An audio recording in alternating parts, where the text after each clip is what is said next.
Morning friends. Abdominal pain parents கொஞ்சம் அலர்ட்டாக பார்த்துக்கணும்.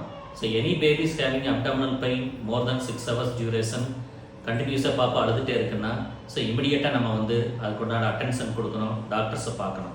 சம்டைம்ஸ் பேபி நைட் ஃபுல்லாக அழுதுகிட்டே இருக்கும், மார்னிங் எடுத்துகிட்டு வருவாங்க, இமிடியேட்டாக ஸ்கேன் எடுத்து பாப்பா குழந்தைகளுக்கு இன்டர்செப்ஷன் ஒன்று இருக்கும். இன்டர்செப்ஷன் அப்படின்னு என்ன? அதாவது குடலுக்குள்ளார டெலிஸ்கோப்பிங் ஆகிடுது. அந்த காலத்தில் குடல் ஏறிச்சுன்னு சொல்லுவாங்க, பாட்டி வயிறெல்லாம் நீவி விடுவாங்க.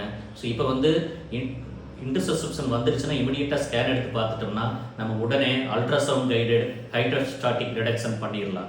இல்லை அப்படின்னா it will lead to bowel gangrene. அதே மாதிரி பவல் கேங்க்ரீன் ஆனால் சர்ஜிக்கல் இன்டர்வென்ஷன் பண்ண வேண்டியது வரும். ஸோ அதனால் interception is a medical emergency. இமிடியேட்டாக பேரண்ட்ஸ் அலர்ட்டாக இருக்கணும், டாக்டர்ஸ் அல்ட்ராசவுண்ட் எடுத்து பார்க்கணும், இமிடியேட்டாக ஹைட்ரோஸ்டாட்டிக் ரிடக்ஷன் பண்ணணும். It's a very simple disease, curative disease. இதை விட்டுட்டோம்னா குழந்தைங்களுக்கு பெரிய பாதிப்பு, சர்ஜரி லெவல் வரைக்கும் போயிடும். தேங்க்யூ.